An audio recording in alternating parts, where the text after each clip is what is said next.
At McChrystal Group, we believe there are 4 fundamental capabilities to high-performing organizations. The first 2 we see in all high-performing teams. Those are trust and common purpose.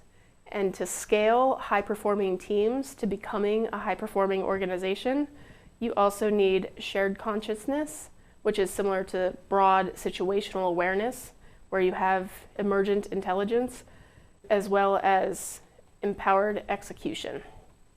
Today, we're going to dive deeper into trust. We often receive questions from our clients about how can we build trust between our individuals, between leaders, or among our teams, or among our departments. So we're going to dive deeper on all of that today. Now, the concepts are pretty simple and fundamental, but they are much more complicated in application. So I'm going to start with a session on the fundamental concepts, and then in future sessions, we'll go a little deeper into the application about relationships between teams so that we can talk about how these concepts apply. So there have been decades of research on trust. And pretty consistently at this point, what's believed to be the fundamentals are the primary factors of perceived trustworthiness. And I'll go more into that in just a second. But those 3 factors are competence, benevolence, and reliability. And it's important to note that we're not saying you have to hit the target of all 3 to have trust. There can be examples where you trust someone purely because of their competence, or purely because they consistently come through for you and they're reliable.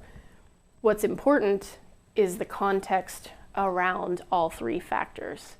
So in what situation? Am I talking about a doctor with whom I'm trying to decide whether or not I'm going to trust them to take care of me?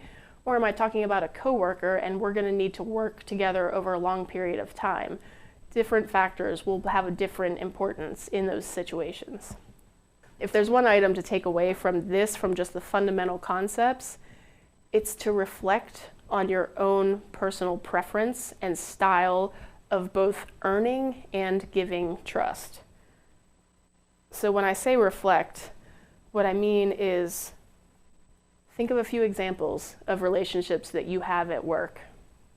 Maybe there's one where you've just naturally trusted a certain coworker on your team since the beginning, and you guys have a really strong bond of trust.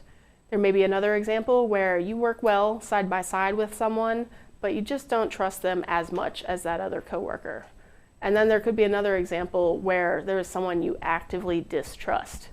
Ask yourself, what is underlying that? What is that broader context that you and each of those people are in? And what is your assessment of their competence, benevolence, or reliability? And how does that change over time as the context may change? This is a great way to learn more about yourself, because then you'll use that in how you approach trusting relationships with others.